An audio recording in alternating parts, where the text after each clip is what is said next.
Madoka cherewa na Mhanduwe tinokutambirai kunhau dzomanhoko muzuva wa22 mwedzi waKakunguru. Wagono nawamagaisa walgotsaturana pfungwa muzuva ramangwana kubva nenguva 12 dzomasikati tigotetekera tingwe zvizere. Munhau dzanyasi mapurisa akundikana kudura pachena nyaya yavo yaHopewell naJacob Ngarivume. Wawiriwa wagorambiwa hawo kubhadhara mari kuti watongewo wari kunze, asi mapurisa ayo aribe chisvinu chaaita. Nyasi pokare wabenhuka kudzimba dzowawiriwa kuti vatsvake zvimwe zvizere. Tinoramba tichikupakurira wana Mhanduwe. Mukuru weguta reHarare kwai asungiwa nobazi rinoringana nokurwisana nouori. Asungiwa kugoseenzesa hofisi yache kusikinya tukono pabodzipo nozvimwe zvaiitiwa zvokuba nzvimbo dzokuwakira muguta reHarare. Zvizhinji tichagokupakurirai muzuva ramangwana. Vamwe vaimbi vanomukurumbira wamira nevanhu vari kushungurudziwa nehurumende kubva kusungiwa kwaita Hopewell naJacob Ngarivume.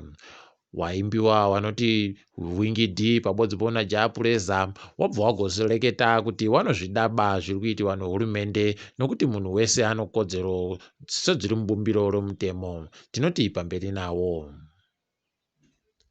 Wanhu nyasi wadoka wari kutambura nokutatarika nokusaika kwezvokutekairisa. Wamunangagwa nozuro wakabva wandoti munhu wese anofanira mumba kubva nguva dzonhanhatu dzomanhoko. Saka wanhu wadoka iri huze mupimbiro bere kuri kukuyana kwega kwega nokurwisana kuti waone chekutekairisa. Idi vanomugwagwatsitsi wakuruwa. Kambani yeEkoneti yahwina nyaya yakaendesa kudare rodzimhosva kuti hurumende ireke kugosongoridza nokuvheneka nokusuzuna umboo huri mudandemutande rawo reEcocash rinogoseenzesiwa nevanhu kuita zvokutekaidza mari nehomwe dzomufoni. Hurumende yanyadzisiwa nomutongiwo uyo ati tichiruba muRhodesia tawe munyika yeZimbabwe yakasununguka. Chipatara choUnited Bulawayo Hospitals kwai ndicho chagwa icho chinoringa nodzihwa mupengo muguta reBulawayo.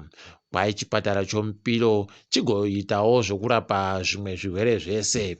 Idi hurumende yedu iri kundoramba ichitenderera panzvimbo ibodzi panhau yekurapiwa kwevanhu padzihwa mupengo. Tinozvidaba.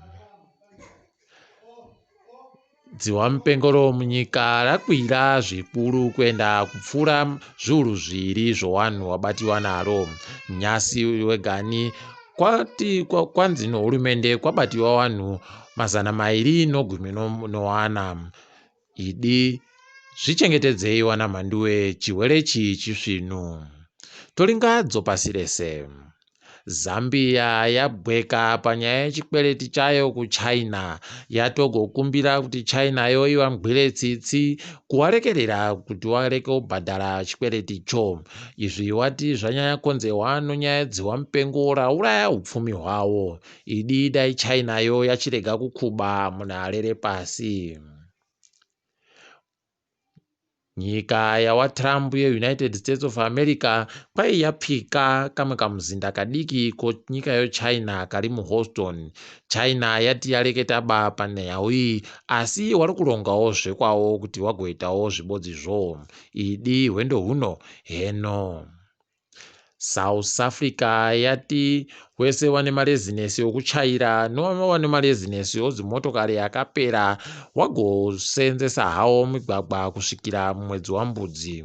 Izvi zvinofadza nokuti wanhuwo watoripa nguva yakaoma nonyaya yodzihwa mupengori. Munyaya yekugumisira yanyasi, Sierra Leone yati yoda kuvhuwa pokare kuti wanhu vagotekaira kubva kunyika dzese pasi rese. Idi dzimwe nyika dziri kutovhura, isu tiri kupfika. Heno wana Mhanduwe, tindori ipapo murinzike zvisvinu. Ndini wenyu Mhanduwe wonhau aka baba wazuwa.